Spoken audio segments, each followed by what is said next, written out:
Here comes the money. Here comes the money. Money, money, money, money, money, money, money, money, money. Money, money, money, money, money, money, money, money, money. Money, money, money, money, money, money, money, money, money.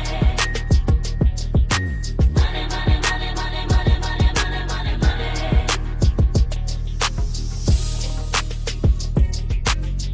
Hey listeners, guess what time it is? Man, after that last episode, I think we owe them a little something. Yeah, this is your money-making listening right here.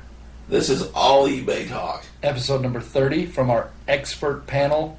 I was an expert panel at our eBay event last, what month was that? Ago. July? Yeah. June, somewhere in there. We talked a little about it on the show, but now we have the audio from that meeting. Yeah, this is good stuff. This is directly from eBay, the big place. So we were at eBay at our sellers group. I was the guest on retail arbitrage expert, whatever. The panel of people were asking me questions. This is me talking. It's not a full show, but it's a little bonus to make up for last week's episode. I'm still hearing people talk about, so hopefully you loved it or you hated it.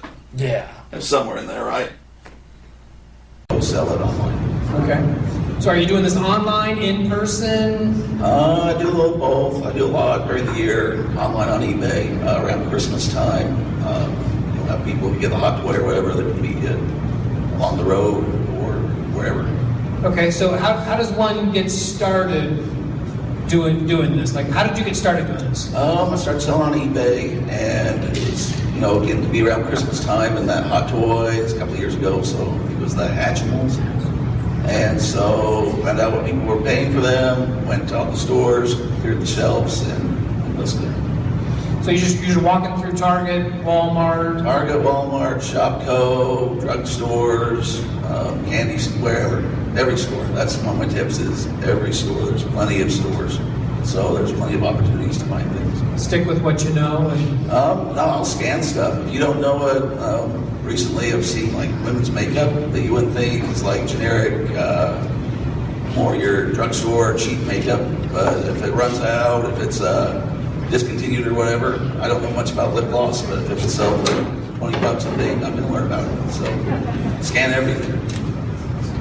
so what kind of margins are you looking at then when you're going through, and to make it worth your while, and the amount of time it takes for you to go to Target, go to Walmart, to do all this, what kind of margins do you have to get to see? I'd like to do at least 50% minimum, but I mean, some things you can ask. The other day, me and my buddy Adam here, we do a podcast, so he was running late. He's right here. He was running late, so I'm in downtown Payson, Utah, which is a metropolis. And he's like, I need 10, 15 minutes. So I go inside a candy store, and they had Mary Jane candies. I don't know if you remember those.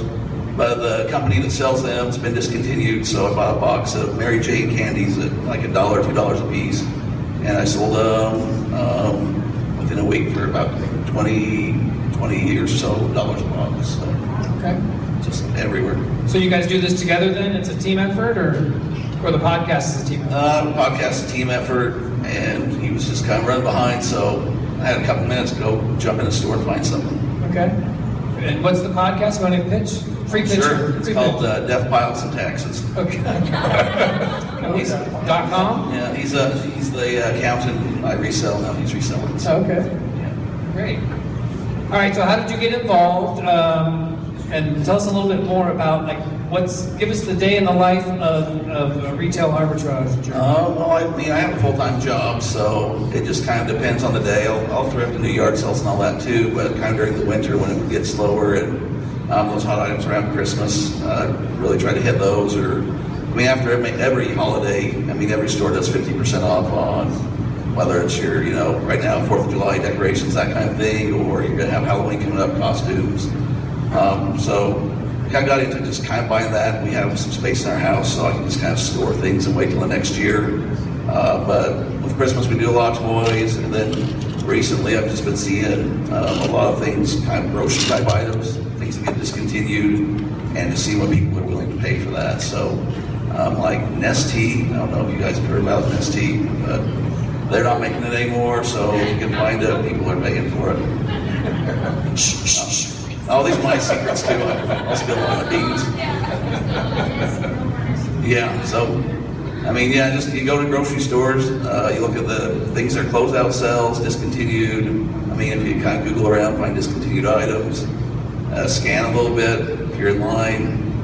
I mean, you can just be surprised what some things are going for. With all the retail stores, well, not all of them, but a lot of them going out of business, you hear it in the news. Do you follow that and find out when these stores are closing? Is that a good deal? Following these retail stores? I mean, with Shopco's going out, the thing when they do closeout sales, they'll bring in a liquidation company. So sometimes they get flooded with things that really aren't that great of a deal.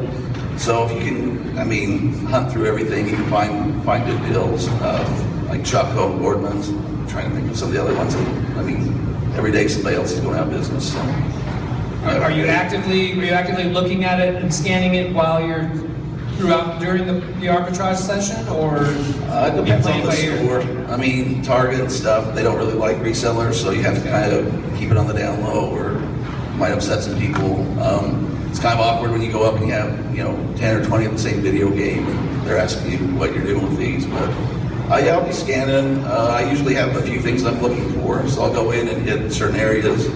If they have those items, I grab them. If not, I'll just kind of scan around some other stuff that kind of looks interesting or might have heard about or I'm curious about. Do you pay sales tax or do you have a resale permit?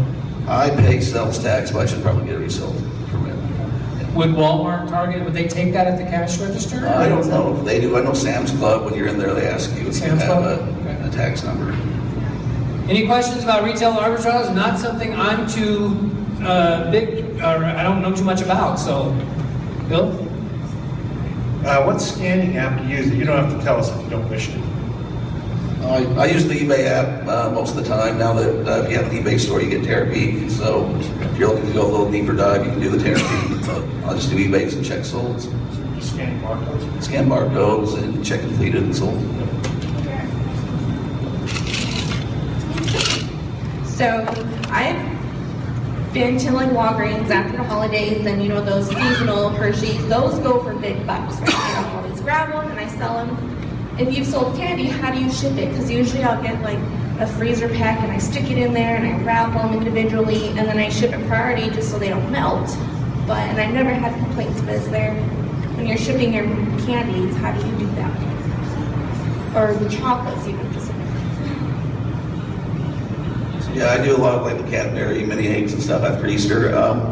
I just get like just a small box and insulated and padded good, and first class usually. In the summer, I haven't had anything melt. I've probably been lucky that way, but I'll just wrap it and try to insulate it the best I can. And if they want to pay for expedited shipping, I'll do it, but usually it's just first class. Okay, questions? Or sale? What's a downside to this? Downside is if you buy something that you think is going to sell and you're stuck with it, right? So you go buy 20 items at Walmart and no one buys them, or they only buy 15 of them. You kind of just got that death pile growing. It's something that people can just go buy off the shelf sometimes. Like Christmas, if some item gets restocked. So you have a really hot toy, it's going really good, then they get a new shipment in. So then you're kind of stuck with it. You can do the walk of shame and try to return the item, or you can, just wait for it to run out again or whatever. But that's kind of a downside. So that's what the walk of shame is. That's the reason. All right. But you can't take it back sometimes, right? Yeah, that's last year. I had a couple of things I thought would do a little better than they did, and it got to the point, I think you had a 90-day window at this Target at Walmart, and I just took a cart full back and put my hat on and head down low, and there you go. Do you do the online arbitrage, the buying of the software that will go out and scan? I don't do any of that. I just leave it. You do physical at the stores, store closings, product. I might in do the products, like store clearance, like online clearance of online stores and retailers, but I don't use any software. Well, I guess that's a lie. I'll use BrickSeek. I don't know. What is it? Probably knows about that. BrickSeek. The B? B, brick, like a brick and mortar and BrickSeek, okay. And what that is, you put in like the UPC code, or you can usually just Google and find that item, and it will look up I think it's just Walmart and Target. It might be different retailers and tell you what they have in stock. Okay, so how do we get started? I want to get into retail arbitrage, go into Target, Walmart. How do you get started? I would generally wait till Christmas and just find what that hot toy is and go after that. That's the easiest way probably. Okay. If not, just check completed and sold, or look at Instagram or different Facebook groups that people can ask what they're selling. They tell you. Okay. Go from there. Thanks, Derek. Yep. Any more questions on arbitrage? Yes. Are people generally nice to you when you're doing this? Or in general, are people nice to you? So on online it is, but yeah, when you get around Christmas and I had some incidents with yard sale groups where you're selling a toy for 2 or 3 times what you paid for it. Everyone knows what you paid for it. I'm a scumbag and an awful person. I've ruined lots of Christmases, but I have good Christmases, so it's all good, right? Some people don't like to sell because of that. They won't do Christmas toys and stuff. If you're not comfortable doing it, it's probably not for you. Right. But for me, it's been good. So. Okay. Great. Thanks, Derek. Well, man, Derek, I didn't know you knew that much about eBay stuff. I tell you, I should have my own podcast show. I've been telling you that for years. Maybe somebody will come together and we'll do it. Hey, funny thing about that, on my Gary Vee feeds that I talk about, he says, man, you really need to triple down on your podcast and you need to, call somebody at Blast who should be doing a podcast. You know what I get to do? You get to say, what? Already been doing it. Here's the audio. Thanks, pal. Give her a listen, buddy. One thing we do need to do, I know it's going to be off, we need to bring in a camera.